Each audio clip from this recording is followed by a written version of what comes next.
Okay, so now we are on Ronin's day 8 on September 8th, and we're working on surface transitions in an urban environment with more contamination and distraction.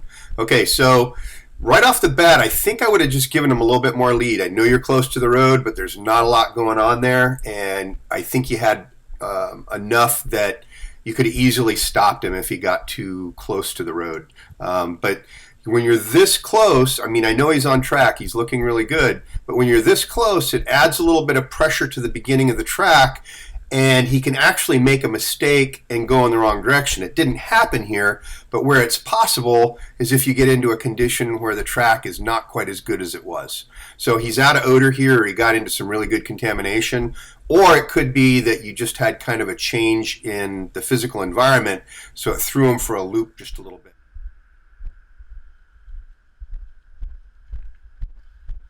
So even though he's on track and even though he's on hunting, you can see by his behavior that he's looking for one particular thing. And he hasn't just found it because he's not just traveling anywhere. He's traveling in the general vicinity from where he lost the track initially. And I think it's just because of that little surface change. Now, again, here I think it'd be a better idea just to give him a little bit more lead. You could always flip it up over the top of those bushes if you had to, but a little bit more lead allows him that freedom to search a little bit more. A short lead sometimes keeps his area of searching down to a minimum. So if you've got a 10-meter leash, this is where we want to use the full 10 meters. Your timing is impeccable with the correction right here when you tell him no. He's doing this just because he can't find the track right away and he's getting a little frustrated. So he's looking for a quick little happy ending and hoping that you're going to give it. So timing was perfect. All right, he just picked up your trail right here. Perfect, looking really, really good. First big surface change, he gets some good track on the cobblestones for a short distance, and then he locates the people walking across the street and he wants to investigate.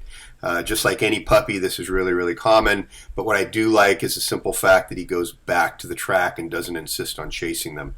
A lot of dogs, especially at this age or at this level of training, would have difficulty not really super paying attention to those people. Okay, so again, this is a place where you could have used a little bit more lead. There's a car coming right here, so good time to shorten it up. But when you're in an open area that's fairly safe, let's let all that 10 meters go. Super important. It allows him to hunt for odor, and that odor may not necessarily be where you think it is.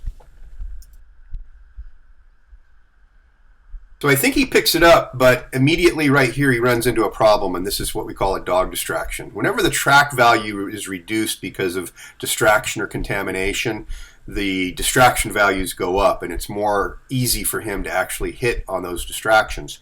If he wasn't having some of the problems that he was having, he would have been probably a little stronger and gone through that and not stopped.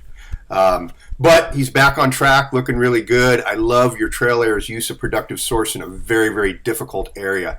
At this stage of the game, too much hard surface could throw him.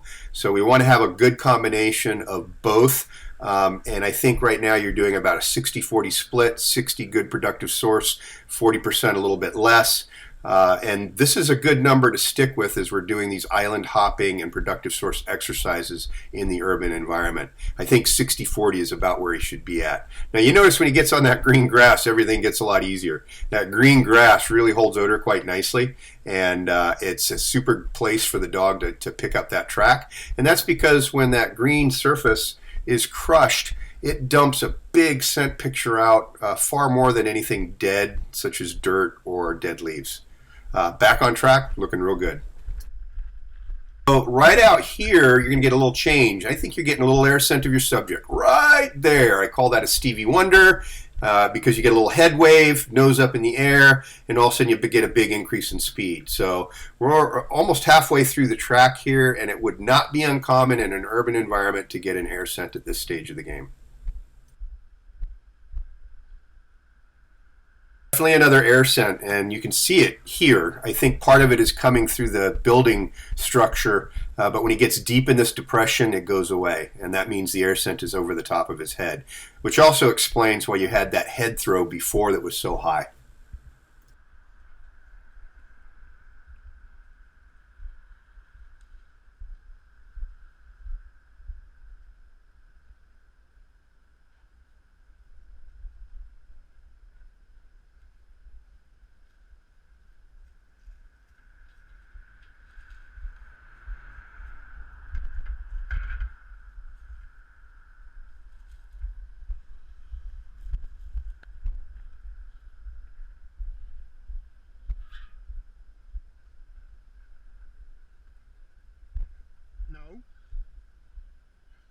This little separation of productive source is a difficult spot, and I think it's because lots of hard surface, big open throughfare for a lot of wind scent, and there's not a ground scent picture that he's really picking up on here.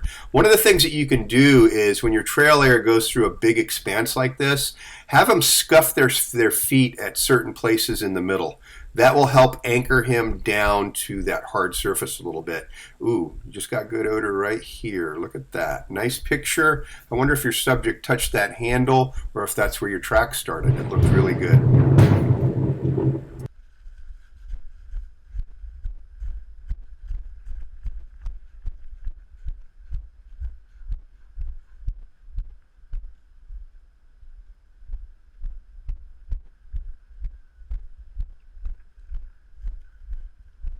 Ronin's done a stellar job picking up the track again, even under those big expanses of hard surface. And one of the things that happens right here is he throws another air scent, and you can see it. That air scent is coming down the road. He wants to chase it a little bit because he's unsure where it's coming from, but obviously it's from right to left. Now this explains a lot because if we go back to that that overpass that he tried to go under before, he got an air scent to the right before. So a lot of times those air scents can be pretty important because they're telling you a general direction of your subject, especially when you get them multiple times in a row.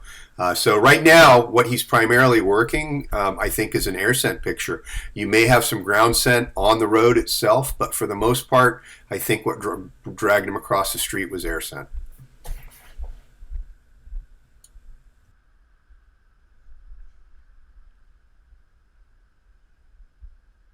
Now, so this could be a dangerous area for lesser dogs because you're getting off into a lot of distraction odor, and you can tell by his behavior. Obviously, dogs are walked here. You get a lot of human traffic. He's detecting all of it. But what I love is the fact that he's not taking any of it and he's still hunting. He's just no longer in that air scent picture, and he's trying to default back to the track. Unfortunately, he's too far away. And then what you're going to get is another air scent coming up here in just a little bit. You know, this looks a lot like he's trailing or tracking on the actual track, but there's a very, very good chance that's not the case here. Ground odor, or I should say air scent odor, oftentimes manifests itself also on the ground. It has to hit somewhere eventually.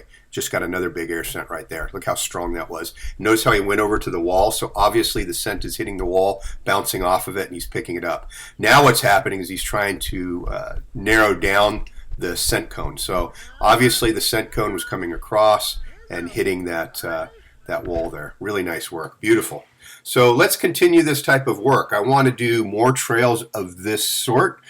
He's going to learn more from this type of stuff than anything else. I know it's going to get a little boring for you, but this is important because we don't want to push him too hard, too fast.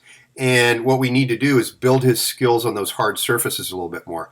So what I want you to do is when your trail layer goes over a bigger expanse of hard surface, I want them to find places where they can actually scuff the pavement with their feet a little bit, at least in 2 or 3 spots as they're traversing that crossing.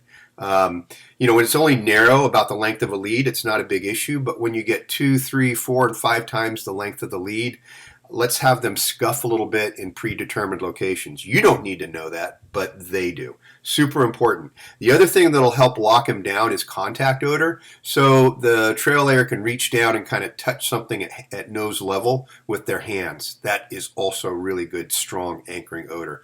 But overall, great job. Let's do this again. Same type of track, but let's do a new location.